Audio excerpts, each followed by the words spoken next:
ይህ ህዝብ በአፄ ዮሐንስ ጊዜ በነበረ ሁኔታ ምን እንደደረሰበት ያውቃል። ኃይል አፄ ዮሐንስን ህይወት የነጠቀ ኃይል ለምን መጣ ብለው ሳይመዝኑ ሄደው ጋብቻ የፈጠሩ ሰዎች ኢትዮጵያን የጂኦግራፊክ እስረኛ አድርገዋታል። ጎንደር ውስጥ በስፋት የኦሮሞ ደም አለ።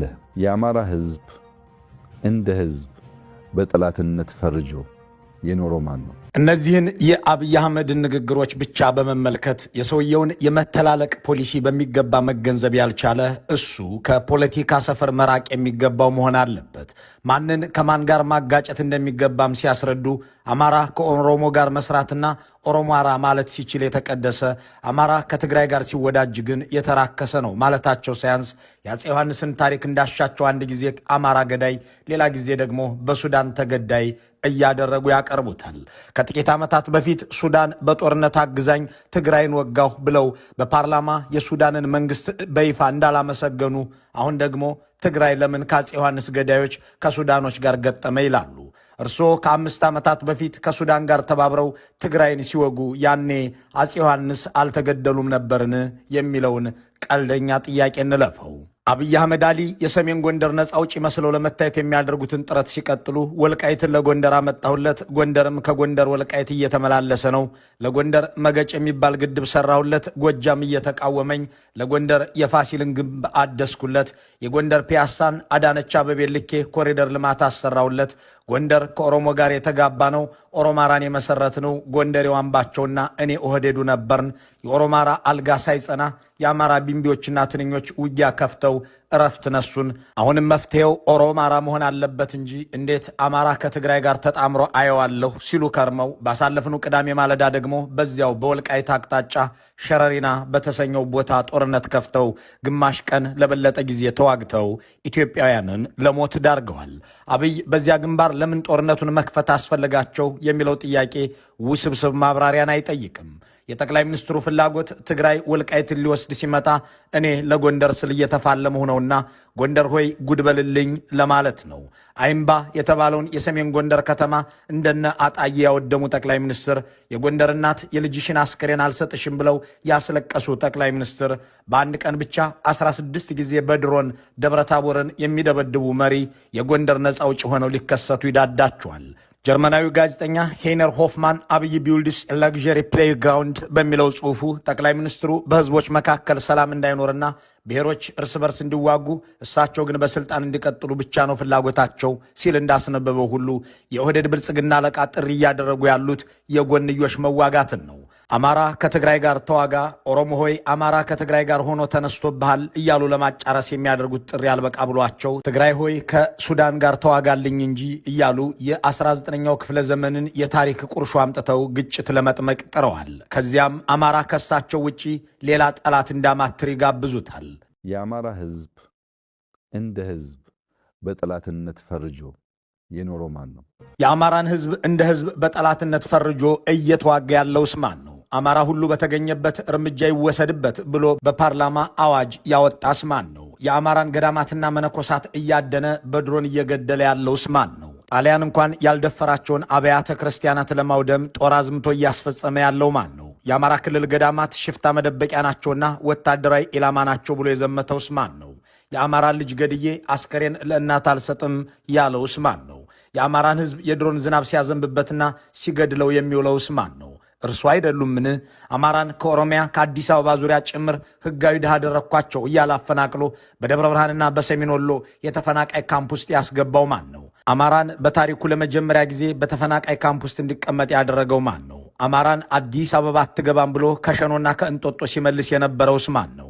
የአማራ ህዝብ የሚታከምባቸውን የጤና ተቋማት እየፈለገ በድሮንና በጀት ሲያወድም የሚውለውስ ማን ነው? 7 ሚሊዮን አማራ ከትምህርት ቤት እንዲቀር ያደረገውን እልቂት ያወጀው ማን ነው? እንዳጣይ ያሉትን ከተሞች እየተመላለሰ ያወደመውና ያቃጠለው ማን ነው? የኦህዴድ ብልጽግና አይደለምን? የአማራ ክልል ፋብሪካዎችንና ዩኒቨርሲቲዎችን የጦር ካምፕ እንዲሆኑ ሰራዊትም እንዲያከማቹ ያደረገው የኦህዴድና የተላላኪውን ጦር አይደለምን? አማራን ሰባበርኩት እያለ መስቀል አደባባይ ላይ ቆሞ የፎከረውስ ሽመልስ አብዲሳ አይደሉምን? የአማራ ክልል ልማት አቁሞ ከዚህ ቀደም የተገነቡ መሰረተ ልማቶችን ያወደመውስ ማን ነው? አማራን በማሳመንና በማወናበድ ኮንቪንስና ኮንፊውዝ በማድረግ እየገዛ ነው ያለውስ ማን ነው? የምትወልጂው አማራም ፋኖ ነው እየተባለ ነፍሰ ጦር እንድትገደል ትዕዛዝ የሰጠው የጦር ኃይል ጠቅላይ አዛዥ እርሱ አይደሉምን? የአማራ ክልልን በሰማይም በምድርም ቅልጥ ወዳለ ጦርነት የከተተው ማርከህ ታጠቅ ሲል ከርሞ እንኳን ትጥቅህን ሱሪህንም አስፈታለሁ ብሎ የዘመተው የኦህዴድ ብልጽግና ጦር አይደለምን? በአዲስ አበባ ዳርቻዎች ላይ ያለ የባጃጅ ሹፌር በጠቅላላ አማራ ነው፣ በአዲስ አበባ ታክሲ ተራ አስከባሪ ሁሉ አማራ ነው እያሉ ለቅመው ያባረሩት ከንቲባ ማን ናቸው? የአዲስ አበባ ኦሮሞን ያባረረው ቅኝ ገዢው ነፍጠኛ ነው ብሎ በኦቢኤን መግለጫ የሰጠ ሰውስ ከአብይ አህመድ ውጭ ማን ነው? የአዲስ አበባ ነዋሪ አብዛኛው አማራ ነውና ከመሃል ካልተባረረ ለስልጣናችን ስጋት ነው ብሎ በኮሪደር ልማት ሰበብ ነባሩን የአዲስ አበባ ነዋሪ ያጸዳውስ ማን ነው? የአማራን ገበሬ ማዳበሪያና ምርጥ ዘር ከልክሎ ጅራፍ ይዘው ሲወጡ የጅራፍ ፖለቲከኞች ጩኸታሞች እያለ የተሳለቀባቸው ጠቅላይ ሚኒስትር ከአብይ አህመድ በፊት ነበርን? ከአዋሽ እስከ ወልዲያ የተገነባውን የባቡር ሀዲድ አማራ ለገበያ የሚያቀርበው ነገር ሳይኖረው ባቡር ሊሰራለት አይገባም ብሎ በድሮን ያወደመውና ይህንንም በአደባባይ የተናገረው እንዲዘረፍም ያደረገው ከአብይ አህመድ ሌላ ማን ነው? እርሱ አይደሉምን? አማራን ወደ ኋላ ለ30 ዓመት መለስኑ ብለው በይፋ የተናገሩት አገኘው ተሻገር የተሰኙት የኦህዴድ አምሳል አይደሉምን? አማራ ከዘመነ መሳፍንት የባሰ ሁኔታ ውስጥ ገብቷል ያሉትስ ሌላኛው ሹሞ አረጋ ከበደ አይደሉምን? የመንግስት መከላከያ ሰራዊት የአማራ ሴቶችን ሲደፍር የሚል መሆኑን እነ ቢቢሲ ሲዘግቡ የታዩት በየትኛው ስርዓት ነው? ዩኒቨርሲቲ የገቡ ሴት የአማራ ተወላጆችን አግቶ ደብዛቸው እንዲጠፋ ያደረገውና የተደረገው የትና ማን ነው? ይህንን ሁሉና ከዚህም በላይ በደልና ወንጀል የፈጸሙ ጠቅላይ ሚኒስትር በአማራ ቴሌቪዥን ላይ ሲናገሩ ቅዱስ መስለው ነው። እንዲያም ሆኖ የአማራ ሕዝብ በታሪኩ አይቶት የማያውቀውን እልቂት፣ በደል፣ መገፋትና መፈናቀል እንዲሁም መጠቃት በሁሉም መስክ እያስተናገደ ነው በሳቸው ትዕዛዝና መመሪያ። እንኳን የኢትዮጵያ መንግስታት ወራሪው ጣሊያንም የኦህዴድ ብልጽግናን ያህል የገደለው የበደለውና ያፈናቀለው አይደለም የአማራን ሕዝብ። እኔ ለአማራ ያደረግኩትን ከኔ በፊት በነበሩት 20 ዓመታት ውስጥ እንኳን አልተደረገለትም ይላሉ።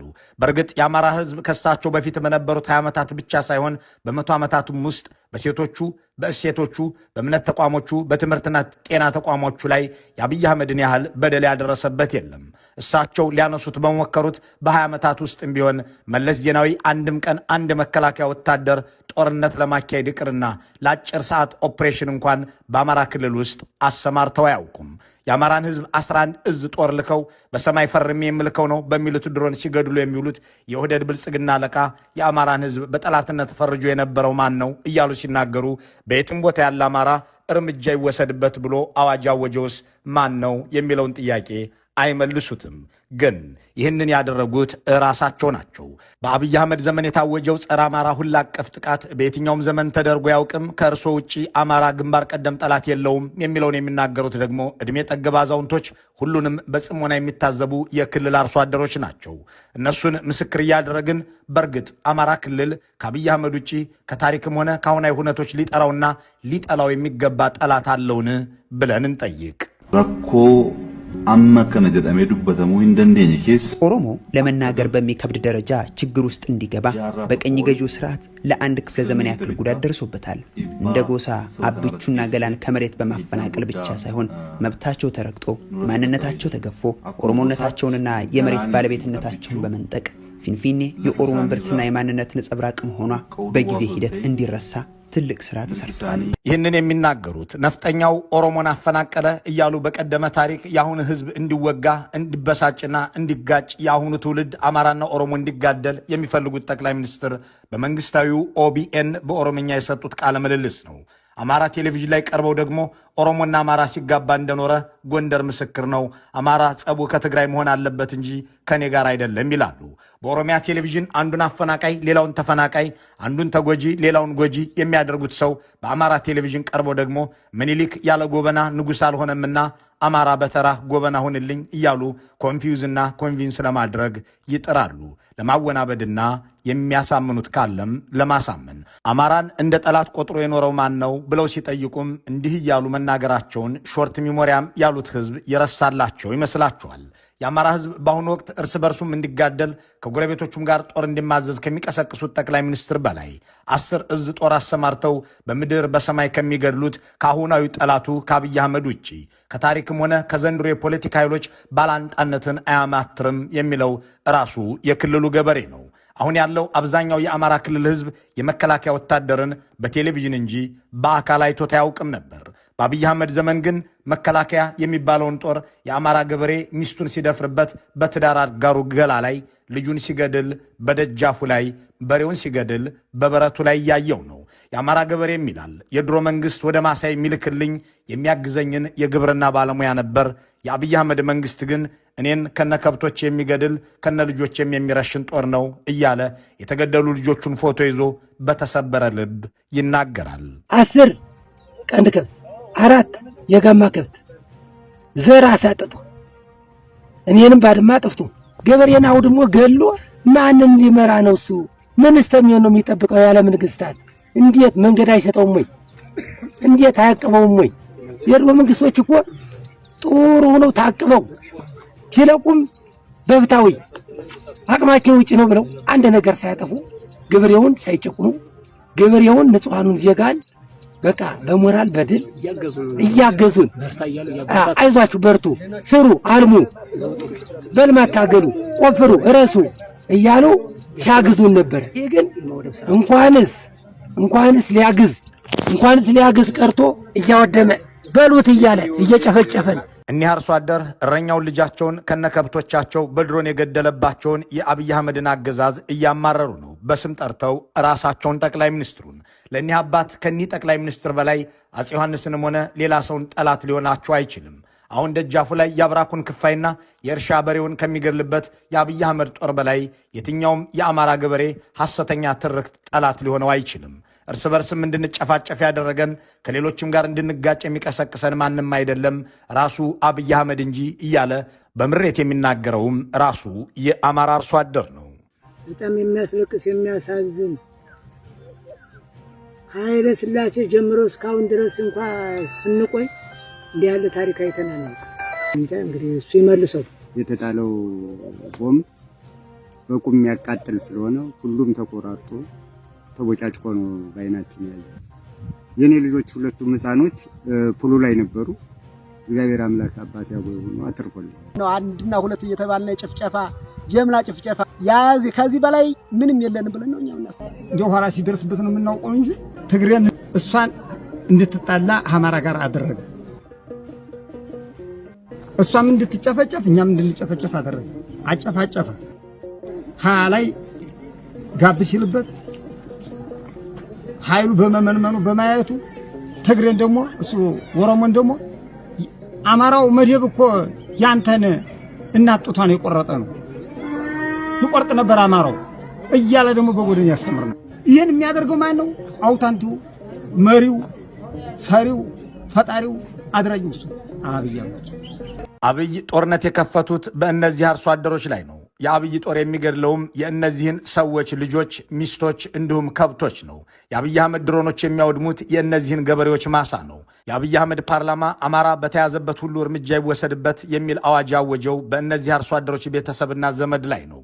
እሳቸው ግን የአማራ ሕዝብ ጠላቱ ታሪክ የሆኑ መሪዎች እንጂ እኔ አይደለሁም ባይናቸውና አማራን ጠላት አድርጎ የኖረው ማን ነው ሲሉ አይናቸውን ጠበብ እያደረጉ ይጠይቃሉ።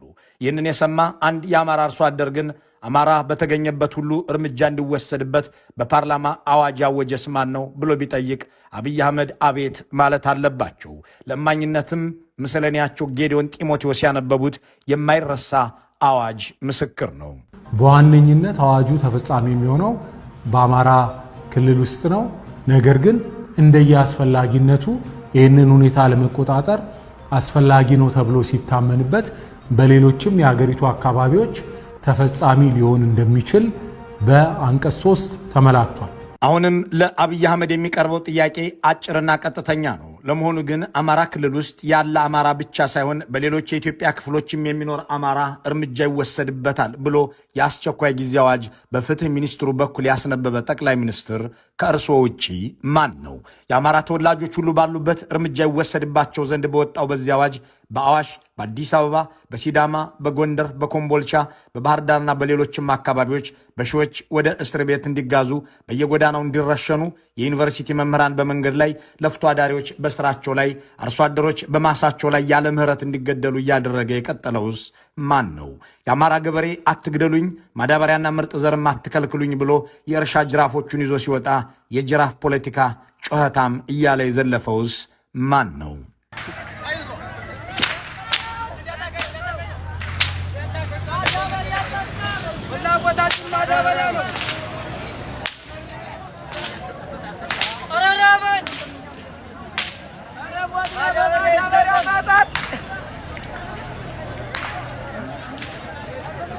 እኛ ጋር ሰርፕራይዝ የለም፣ እናውቀዋለን።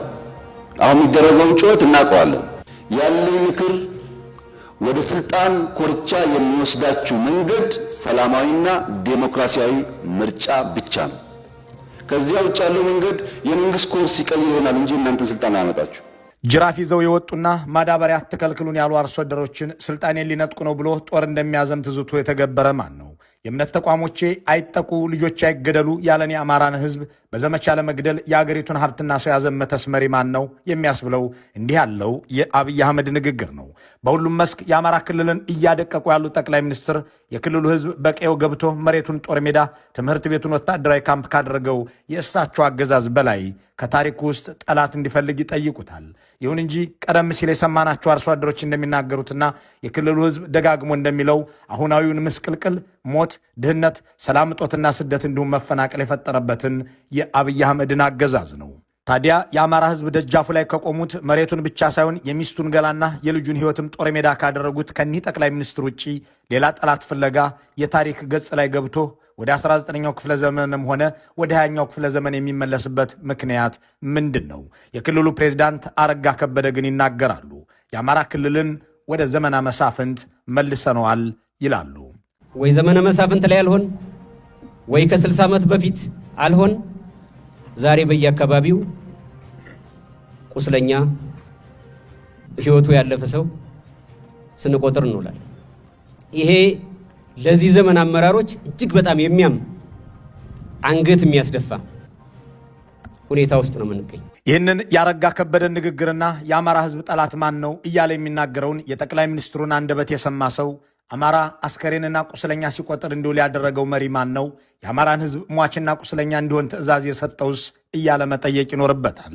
የአማራ ክልል ጦርነት 3 ዓመት ሲደፍን አማራን እንኳን ትጥቁን ቀበቶንም እናስፈተዋለን ብለው የዘመቱት የነ ብርሃኑ ጁላ የኦህዴዶችና የምስላኔዎቻቸው እንዲሁም የስልጣናቸው ዘበኛ በሆነው መከላከያ ውጊያ የከፈቱበት 4ኛው ክረምት ሲጀምር አብይ በአማራ ቴሌቪዥን የሰጡት ቃለ መጠይቅ በክልሉ ህዝብ ላይ የከፈቱት ጦርነት እንደማይቆምም ማብራሪያ የተገኘበት ነው። ከዚህ በፊት ሽፍታ ደባቂ ነው ያሉትን የአማራ ህዝብ አሁን ደግሞ ባንዳዎችን የሚሸሽግ ለባዳዎች ድልድይ ሆነ እያሉ ገልጸውታል። አገር የሰራ አገር የጠበቀ የባዳና የባንዳ ሚና የሚገነዘብ ህዝብ ስለሆነ መጀመሪያ ባንዳዎቹን ይሰብስብ፣ ለባዳዎች ድልድይ እንዳይሆኑ ይብቃችሁ ይበላቸው ማለት እወዳለሁ። ባንዳዎች ብዙ ጊዜ በታሪካችን የከፋ ቁስል ስብራት ጥለውብናል። እነዚያን በቃችሁ ብሎ መምከር፣ መገሰጽ፣ መመለስ ይጠበቅበታል። ለባዳዎች ድልድይ ሆነው ጥፋት እንዳያመጡ የበኩሉ ሚና እንዲጫወት አደራ ማለት እፈልጋለሁ።